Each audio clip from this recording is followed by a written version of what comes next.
So this morning I take my first ride on a tram here in Innsbruck.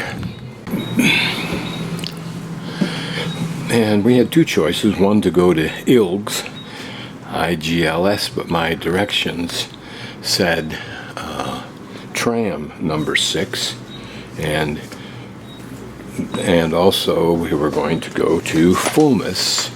Both of these I was told would leave from the train station, which is where we are at now, where we came in earlier on. When I got here I discovered that there is no tram 6, but in fact it's a bus, and I go down there, turn left, turn right, and I'll find the bus for it.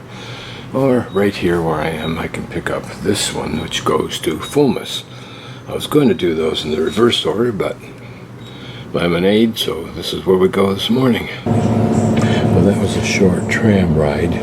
We come out here to a tram bus station right opposite that beautiful church I was at yesterday called Welkin, I think.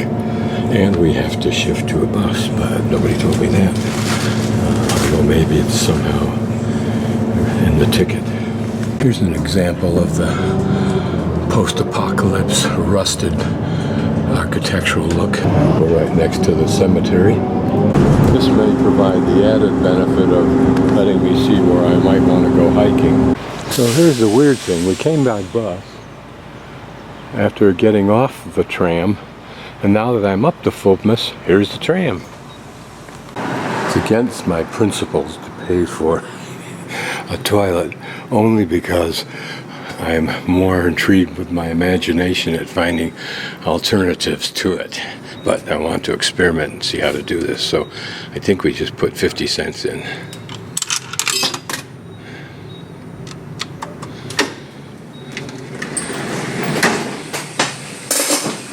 So here we are after paying 50 cents, and the door closes, and my guess is it requires $500 million in order to get out. That's automatic toilet paper. Push the button, the paper comes out.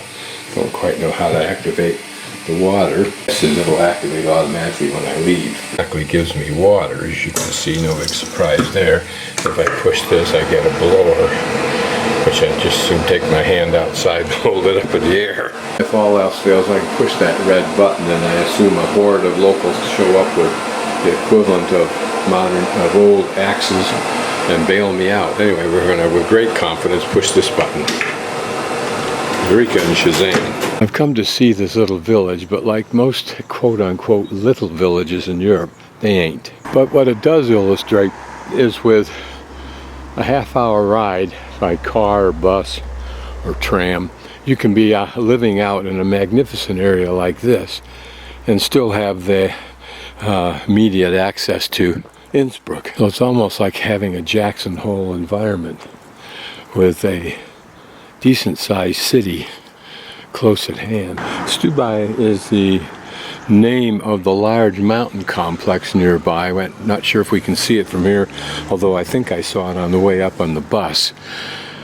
And we'll probably return up here and actually do some hiking up here somewhere, but today it's just for fun. So I'm just going to keep looking to see if I can find anything that speaks of small intimate village. It looks like the Zentrum or Centrum is to the right, so we'll go that way.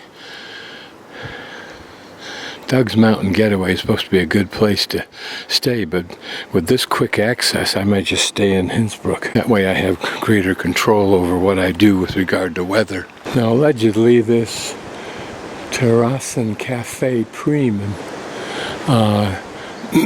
harkens back to 1197. Certainly doesn't look that way, but during the rush of mountain stream. Well, you certainly would get the pleasure of this noise. I wonder if it doesn't rise to the level of noise. All I can imagine to do is keep walking in hopes of serendipitously discovering old evidence. There's a fairly thick slabs of wood. Since this is Sunday, this may be heralding services. Modern tall station, that means a chairlift or something of that nature.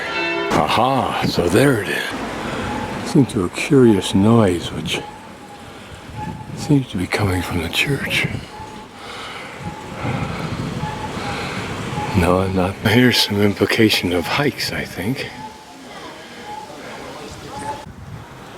I'm sure this is maintained, if any of that is original. I would be surprised, but pleasantly so.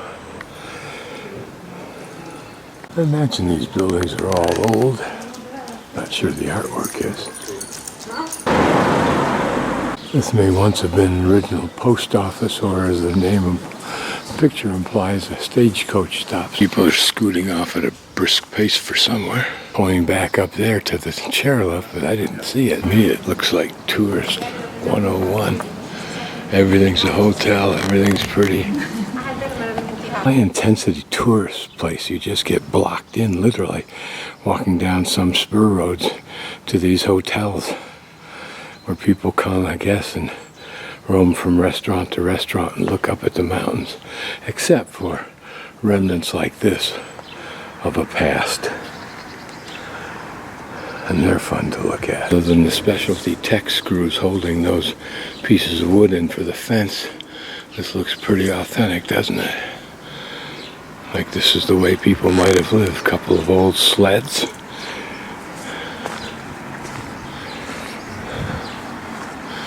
I'm sure it's a shop of some sort, whatever it takes to justify its continued existence and preservation. Interesting little bowl.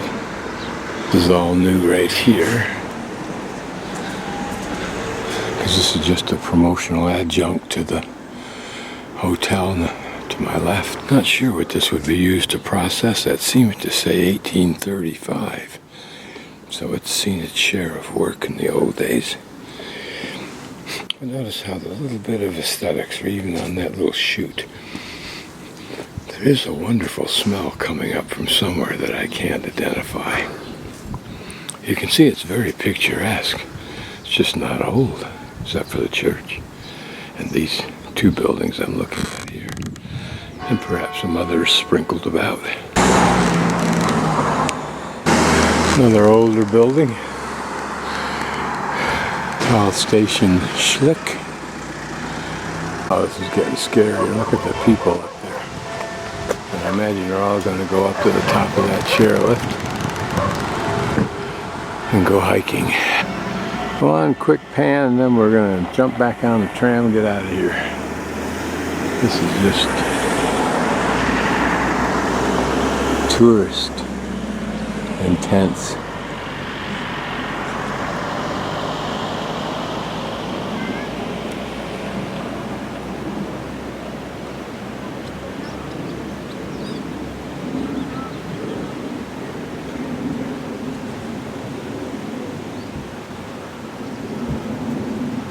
I wonder what function that building serves.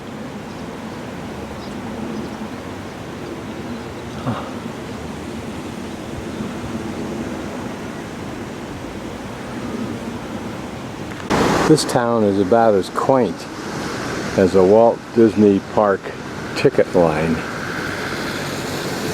Its greatest redeeming value is it's a place for the European city folks to run to.